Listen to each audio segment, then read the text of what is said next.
મારો પ્રશ્ન એ હતો કે ભારતીય જનતા પાર્ટીના જે ઉમેદવાર છે એમને આદર્શ આચારસંહિતાનો ભંગ થયો હોય એવું લાગી રહ્યું છે, કારણ કે એમને જે એમના પ્રચાર પ્રસારમાં એટલે કે બેનરમાં, હોર્ડિંગમાં, એમના સોશિયલ મીડિયામાં જ્યારે બધી જગ્યાએ એમને આગળ પોતે ડૉક્ટર છે એવું લખાયું છે.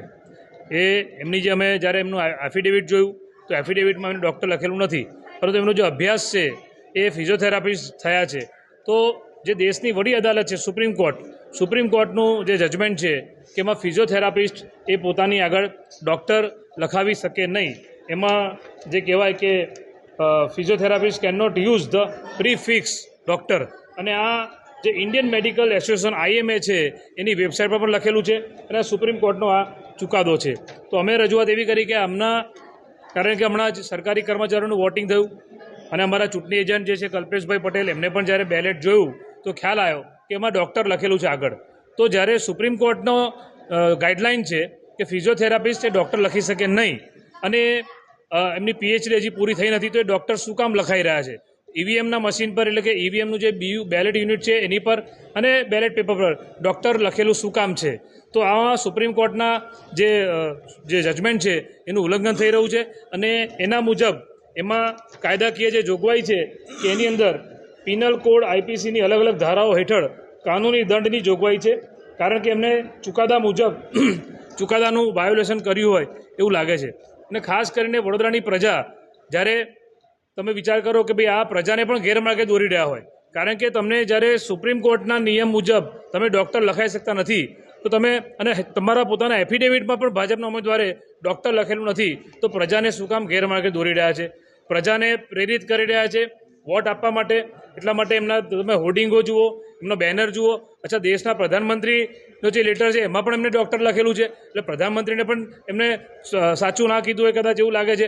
તો આ જે એમને કૃત્ય કર્યું છે એ સુપ્રીમ કોર્ટના જજમેન્ટનું વાયોલેશન છે, અને એમાં અમારી માંગણી છે કે આમાં જે પણ કાયદાકીય કેસ થતા હોય, કારણ કે અત્યારે જ્યારે આદર્શ આચારસંહિતા લાગુ થઈ ગઈ છે તો જિલ્લા ચૂંટણી અધિકારી જે છે કલેક્ટરશ્રી એ જ સર્વે સર્વા કહેવાય. તો એમને આમાં વડોદરાના પોલીસ કમિશનરને નિર્દેશ આપીને આમાં કાયદાકીય પણ જે પોલીસ કેસ થતા હોય, IPCની જે કલમો લાગતી હોય, કારણ કે એમને ગેરમાર્ગે દોરવાનો પ્રયત્ન કર્યો છે અને એમાં સુપ્રીમ કોર્ટના જજમેન્ટનું વાયોલેશન છે. તો ખાસ કરીને અને પ્રજાના તમે જ્યારે સેવક બનવા નીકળ્યા હોય તો તમારે તો સાચું બોલવું જોઈએ. આજે સોગંદનામામાં તમે એવું લખ્યું છે કે એમાં ડૉક્ટર નથી લખ્યું, પરંતુ બીજે બધે તમે પ્રચાર પ્રસાર કરો છો એમાં ડૉક્ટર લખો છો, એટલે પ્રજાને ગેરમાર્ગે દોરી રહ્યા છે, પ્રજાને પોતાની બાજુ આકર્ષણ વોટ લેવા માટે પ્રેરિત કરી રહ્યા છે. આ તદ્દન ખોટું છે અને આદર્શ આચારસંહિતાનો ભંગ થયો છે એવું મારું માનવું છે. આજે ચૂંટણી પંચ હોય કે રાજકીય પક્ષો હોય કે અપક્ષ હોય, તમામે આચારસંહિતાનું પાલન કરવું જોઈએ, પરંતુ આની અંદર આચારસંહિતાનો ભંગ થયો છે એ અમારું માનવું છે, અને માટે અમે લેખિતમાં આપ્યું છે. કલેક્ટરશ્રી દ્વારા હજુ અમને કોઈ લેખિતમાં જવાબ આપ્યો નથી. જે પણ જવાબ મળશે પછી એમાં અમે આગળ જે પણ કાર્યવાહી કરવાની હશે અમે કરીશું.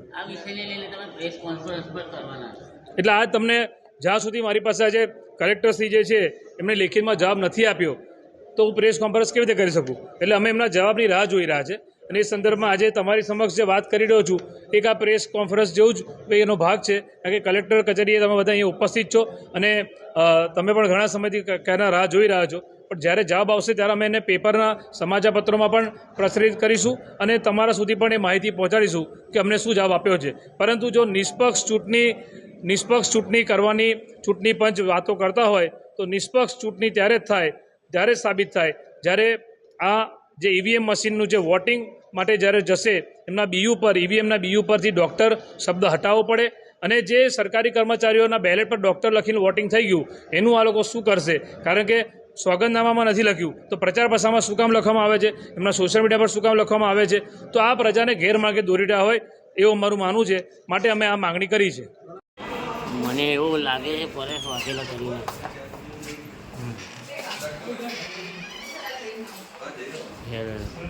કંટ્રોલ રૂમમાં વળતી આવી છે લખાવી પોલીસ. હા જેવું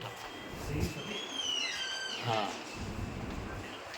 હા કંટ્રોલ રૂમ જે પડતી ને બાજુ 44,000ની રકમ સાથે